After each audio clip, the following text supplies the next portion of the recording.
በስመ አብ ወወልድ ወመንፈስ ቅዱስ አሐዱ አምላክ አሜን። አንቀጸ ብርሃን ምስጋናን ውዳሴን ነዶ አዶናይ ቅድስትን ብጽእትን ምስግንትን ብርኽትን ክብርትን ልዕልትን አፍደገ ብርሃን መዓርግ ሕይወት መሕደሪ መለኮት ቅድስት ካብ ቅዱሳን አምላኽ ዝወለድኺ ድንግል ማርያም አዴና ኢኺ ስምረት ናይ አብ መሕደሪት ወልድ ምጽላል ናይ መንፈስ ቅዱስ ብምባል ተሰመኺ ካብ ኩሉ ፍጥረት ብርኽቲ ኢኺ ንስኺ ኣብ ክንድቲ ናይ ሰማያት አርያም ናይ ምድሪ አርያም ዝኾንኪ ኢኺ ቅዱሳን ነቢያትን ካህናት ነገስታትን በአኺ ገይሮም መሰሉ ተንበዩ ኣብ ውሽጣ ናይ ኪዳን ጽላት ዘለዋ ቅድስተ ቅዱሳን ገበሩ ወድኺ ምሕረቱ ክኸፍለና ቅድስት ድንግል ለምንልና ወዲ አምላኽ ካባኺ ብምውላዱ ካብ ምድሪ ኣብ አርያም ንምሕዳር በአኺ ቀረባ ኮንና በአኽን ብስም ወድኽን ቀረባ ኮይንና ኢና 10 ቃላት በአጻብዕ ዝተጻሕፋ ጎይታ ኩሉ ፍጥረት ወዲ አምላኽ አባኺ ሓደረ ኣብ ብየማኑ ኸደነኪ መንፈስ ቅዱስ አጽለለኪ ሓይሊ ልዑል አጽንዐኪ ኢየሱስ ክርስቶስ ከዓ ስጋኺ ለበሰ መጽሓፍ አፍላግ ማይ ሕይወት ካብ ከርሱ ክውሕዝ እዩ ከም ዝበለ እቲ ዝጸመአ ናባይ ይምጻእ እሞ ይስተ ኢሉ ጨደረ ወድኺ ምሕረቱ ክኸፍለና ቅድስት ድንግል ለምንልና አቀዲሙ ኣብ ብየውጣ ማለት በጻብዕ እግዚአብሔር ዝተጻሕፋ 10 ቃላት ነገረና ጎይታና መድኃኒና ኢየሱስ ክርስቶስ ወድኻ ንስኻ በይንኻ ንዕኡ ኣቡኡ ከም ዝኾንካ ንስውን በይኑ ወድኻ ከም ዝኾነ ምሂሩና እዩ ኣብ ሰማያት ኣዶ ኣብ ምድርውን ኣቦ ከም ዘይብሉ ነኣምን እቲ ካብ ሰማያት ዝወረደ ብዘይካ ኣቡኡ በይኑን ጰራቅሊጦስ መንፈስ ሓቅን እንተ ዘይኮይኑ ምምጽኡ ዝፈልጥ የለን ኣብ ከርስኺ ሓደረ 9 ወርሒ ድማ ጾርክዮ ብልደት ወድኺ ሰማያት ተሓጐሱ ምድሪ ኸዓ ደስ በላ መልኣኽ ሓጐስ ኣበሰረ መላእኽቲ ሰማይ ድማ ከምዚ እናበሉ ኣመስገኑ ንእግዚአብሔር ኣብ ሰማያት ምስጋና ይኹን ኣብ ምድሪ ከዓ ሰላምን ስምረትን ንደቂ ሰብ ይኹን ጓሰቱውን ኣብ ቤተልሔም በቲ ዝረአይዎን ዝሰምዕዎን ኣደነቑ ሰብ ጥበብ ኮኸብ ርእዮም ንወድኺ ክሰግዱ ንዓኽውን ከመስግኑ ካብ ርሑቕ ሃገር መጹ እቲ ካብ ምብራቕ ዝመርሖም ኮኸብ ክሳብ ቤተልሔም ኣብጽሖም ኣብ ልዕልቲ ንስኺ ምስ ወድኺ ዘለኽዮ ቦታ ከዓ ቆመ እቶም ሰብ ጥበብ ነዚ ርእዮም ከዓ ዓብዪ ሓጐስ ተሓጐሱ ናብኡ ኣተዉ ኣብ ቅድሚኡውን ቆሙ ናብ ምድሪ ወዲቖም ድማ ሰገዱሉ ሳንድቖም ከፈቱ ወርቅን ከርበን ዕጣንን ከዓ ገጸ በረከት ኣቕረቡሉ ገጸ በረከት ኣቕሪብናልካ ኣለና ዕጣንውን ኣቕሪብናልካ ኣለና ካባኻ እዩ ንኽቡር ስምካ ከዓ እዩ ኦ ኣምላኽና ምእንቲ ሓጢአት ህዝብኻ ልማነኦምን መስዋዕቶምን ክትቕበል ከምኡውን ሓጢአቶም ክትሓድገሎምን ዝመጻእኻ ኢኻ ብምባል ዘመስግንዎ ወድኺ ምሕረቱ ክኸፍለና ቅድስት ድንግል ለምንልና ካብ ንጹሃን ንጽህቲ ንስኺ ኢኺ ሕሪቲ ድንግል ኣብ ቤት መቕደስ ዝተቐመጥኪ ከምቲ ካብ ዘይቁንቁን ዕንፀይቲ ዝተገብረ ታቦት ብጽሩይ ወርቂ ዝተለበጠን ዝተሸለመን ብዙሕ ዝዋግኡ ዘብርህ ዕንቁ ባሕሪ ከምኡ ድማ ንስኺ ኣብ ቤት መቕደስ ነበርኪ መላእኽቲ ከዓ ኩሉ ጊዜ መግብኺ የምጽኡልኪ ነበሩ ብኸምዚ ዝመሰለ ናብራ بملائختي إن تصنعنا عخي عسرتك اللي تعمت نبركي مستخي مستهيوتيو مجبخد ما سماياوي مجبيئيو أبوخي داويت بمسنقو زمرة بمنفس تنبيت دما كمزي إنابلا كأنيلكي قوالي سمعي رأي إذنخي صنبلي سدرا بيتكن أزمادكن رسعي كمي نقوس ملكعكي تحتناخي فتيو نسو قويتاخي إيو نعوو كأ سجدي إلوكي ودخي محراتو كخفلنا قدست دنجل لمنلنا جبريل ملاخ كاب نصحان ملاختي قدلت زي بلو كاب قداموت ملاختي أب قدمي اتي قويتا خلو زقوم او ملئتا صقا እግዚአብሔር ምሳኺ እይሞ አንቲ ሕጉስቲ ተፈስሂ ደስ ይበልኪ እናበለ አብሰረኪ ንስኺ ካብ አንስቲ ብርኽቲ ኢኺ ካብቲ ጎይታ ሁሉ ከዓ ሞገስ ረኺብኪ ኢኽሞ እንሆ ክትጠንሲ ወዲ ከዓ ክትወልዲ ኢኺ ስሙ ከዓ ኢየሱስ ክርስቶስ ክትሰምዮ ኢኺ ንሱ ዓብይን ወዲ ልዑልን ክስመ እዩ እግዚአብሔር አምላኽ መንበር አቡኡ ዳዊት ክህቦ እዩ ንቤት ያዕቆብ ከዓ ንዘለዓለም ክነግስ እዩ ንመንግስቱ ውን መወዳእታ የብሉን መንፈስ ቅዱስ ናባኺ ክመጽእ እዩ ሓይሊ ልዑል ከዓ ከጽልለኪ እዩ እቲ ካባኺ ዝውለድ ድማ ቅዱስ እዩ ወዲ እቲ ጎይታ ሁሉ ድማ ክስመ እዩ ይልኪ እዩሞ እቲ ካባኺ ዝተወልደ ምሕረቱ ክኸፍለና ቅድስት ድንግል ለምንልና ንስኺ ቅድስቲ አዳራሽ ዝኾንኪ ናይ ቅድስተ ቅዱሳን መቅደስ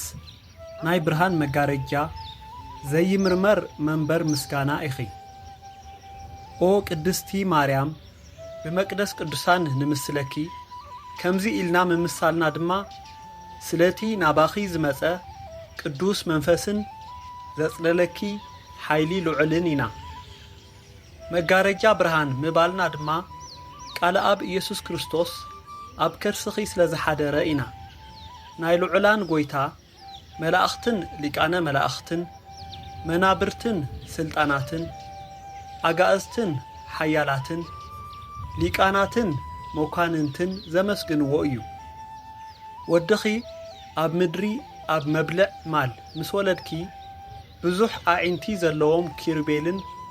ሽድሽተ ክንፊ ዘለዎም ሱራፌልን አኽበቡኺ ናይ ብርሃን ደመና ከዓ አጽለለኪ ሊቃነ መላእኽቲ ሰራዊት መላእኽትን ሰራዊት ሰማይን ብፍርሓት ብምርዓድን ኣብ ቅድሜኺ ደው በሉ ኣብኡ ከዓ ብኻልእ ምስጋና ወደሱኺ ኪሩቤልን ሱራፌልን ካብቲ ናይ ሰማያት ምስጋናኦም ዘይኮነ ናይ ቅድም ምስጋናኦም እውን ዘይኮነ ምስጋና አመስገኑኺ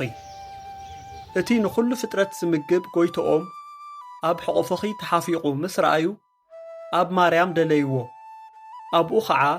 ምስ ኣቡኡን ምስ መንፈስ ቅዱስን ከም ቅድሙ ረኸብዎ ትሕትና ጎይቶኦም ምስ ረአዩ ኣዒንቶም ናብ ኣርያም ኣልዓሉ ኣኽናፎም ዘርጊሖም ከዓ ንፈጣሪኦም ኣመስገኑ ጎይታ ሁሉ ንዝኾንካ ኣምላኽ ኣብ ሰማያት ምስጋና ንዓኻ ይኹን እናበሉ መሊሶም ንዓኺ ንበይንኺ ምስ ወድኺ ኣብ በዓቲ ረአይኹሞ ኣብ ምድሪ ሰላም ይኹን በሉ ካባኺ ዝወሰዶ ስጋና ክለብስ ምስ ረአይዎ ስምረቱ ንደቂ ሰብ ይኹን እናበሉ ሰገዱ ነቢይ ዳዊት ብመዝሙር ከምዚ እናበለ ተንበየ ጎይታ ሁሉ ካብ ሰማይ ካብ ድሉ አዳራሽ መቕረሱ ተመልከተ ንኹሉ ደቂ ሰብ ከዓ ረአየ ንጉስ ጽባቐኺ መረጸ ናይ ዘለዓለም መዕረፊተይ እዚኣ እያ ሓርያ ከዓ ኣለኹ ስለዚ ኣብኣ ክሓድር እየ በለ ወድኺ ምሕረቱ ክኸፍለና ቅድስት ድንግል ለምንልና ቅድስትን ብጽእትን ምስግንትን ብርኽትን ክብርትን ልዕልትን ብመሶብ ወርቂ ንምስለኪ ኣብ ውሽጣ ካብ ሰማያት ዝወረደ ሕብስቲ ህይወት ዘለኪ ኢኺ ንሱ ንኹሉ ወሃቢ ሕይወት እዩ። ብእኡ ንዝኣምን ብእምነትን ብቕኑዕ ልብን ካብኡ ንዝበልዕ ምስቶም ብየማን ዝቆሙ ዘቅውም እዩ። ወድኺ ምሕረቱ ክኸፍለና ቅድስቲ ድንግል ለምንልና። ንስኺ ኢድ ጥበበኛ ሰብ ዘይሰርሓ ናይ ወርቂ ተቕዋም ቀዋመ ቀንዲል ኢኺ። ኣብኣ ኣብታ ተቋም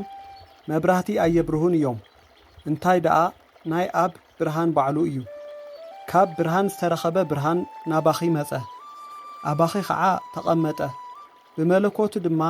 ናብ ኩሉ መኣዝናት ዓለም ኣብርሀ። ካብ ደቂ ሰብ ጸልማት ኣርሓቐ፣ ብመሕወይ ቃሉ ኸዓ ደሓና። ኣነ ናይ ዓለም ብርሃን እየ። ብብርሃን እመኑ፣ ብርሃን ከለኩም ድማ ተመላለሱ ኢሉ እዩ። ወድኺ ምሕረቱ ክኸፍለና ቅድስቲ ድንግል ለምንልና። ካብቲ ጐይታ ኹሉ ዝተረኽበ ናይ ኩሉ ጐይታ፣ ካብ ብርሃን ዝተረኽበ ብርሃን፣ ካብቲ ናይ ብሓቂ ጐይታ ዝተረኽበ ሓቀኛ ጐይታ፣ ዝተወለደ እምበር ፍጡር ዘይኮነ፣ ህልውናኡ ምስ ኣቦኡ ማዕረ ዝኾነ፣ ኣብ ሰማይ ዘለዎ ኾነ ኣብ ምድሪ ኩሉ ብእኡ ዝተፈጥረ፣ ምእንታና ምእንቲ ድሕነትና ካብ ሰማያት ወሪዱ ካብ ቅድስት ድንግል ማርያም ሥጋ ለበሰ፣ ሰብ ኮነ፣ ብምምጽኡ ኣብረኸልና፣ ሓጐስን ፍስሓን ከዓ ነገረና፣ ናብ ኣቦኡ ኣቕረበና፣ መንገዲ ሕይወት መርሓና፣ ንዕኡ ብምእማን ድማ ዘለዓለም ሕይወት ሃበና። ነቢ ኢሳይያስ ንትእዛዝ ኢየሱስ ብትንቢቱ ኣደነቐ። ትእዛዝካ ኣብ ምድሪ ብርሃን እዩ ድማ በለ። ዘካርያስ ካህን ሽማግለ ጻድቕን ንጹህን ናይቲ ጐይታ ኩሉ ትእዛዝ ዝፍጽም ብምድናቕ ተገረመ። ኣፉ ከፊቱ ድማ ብለውሃቱን ብምሕረቱን ንኣምላኽና ካብ ኣርያም ንዝበጽሐና ነቶም ኣብ ጸልማትን ኣብ ጽላሎት ሞትን ዝነብሩ ብርሃኑ ከርእዮም፣ ንእጋርና ኸዓ ናብ መንገዲ ሰላም ከቕንዕ ተወልደ በለ። ወድኺ ምሕረቱ ክኸፍለና ቅድስት ድንግል ለምንልና። ኦ እግዝእትነ ማርያም፣ በቲ ሰማያውን ሊቃነ ካህናት በእዳዎም ዝሕዝዎ ማዕጠንቲ ወርቂ ንምስለኪ፣ ንሳቶም በቲ ማዕጠንቶም ኣብ ምድሪ ናይ ዘለዉ ጸሎት ኩሎም ቅዱሳን ምእመናን ዘዕርጉ እዮም። ከምኡ ድማ ብኣማላድነትኪ ናይ ደቂ ሰብ ልማኖ ኣብ ቅድሚ ስሉስ ቅዱስ ኣብን ወልድን መንፈስ ቅዱስን ተዕርጊ። ሓጢኣት ሕዝብኺ ክተስተስሪ ካብ ኣብን ወልድን መንፈስ ቅዱስን ተፈቒድልኪ እዩ። ንደቂ ሰብ ናብ ሕይወት ዘለዓለም ክተሰጋገሪ ንምእመናን ሕዝብኺ መድኃኒቶም ክትኮኒ ዝግብአኪ ኢኺ። ኦ መድኃኒት ኩሉ ዓለም ቅድስት ድንግል ማርያም፣ ወድኺ ምሕረቱ ክኸፍለና ቅድስት ድንግል ለምንልና። ንስኺ ብርኽቲ ዕንፀይቲ ኢኺ፣ ዕፀ ሕይወትን ዕፀ መድኃኒትን። ኣብ ክንዲ እታ ናይ ገነት ዕፀ ሕይወት ኣብ ምድሪ ዕፀ ሕይወት ዝኾንኪ ኢኺ። ፍረኺ ፍረ ሕይወት እዩ። እቲ ካብኡ ዝበልዕ ድማ ንዘለዓለም ሕይወት ዘለዎ እዩ። ካባኺ ዕምበባ ተራእየ፣ መዓዝኡ ኸዓ ጥዑም እዩ ኣብቶም ዝፈልጥዎ ኣብ ኩሉ ዓለም። ዳዊት ብመዝሙር ብዛዕባኺ ተንበየ፣ መዓዛ ከርበን ዝባድን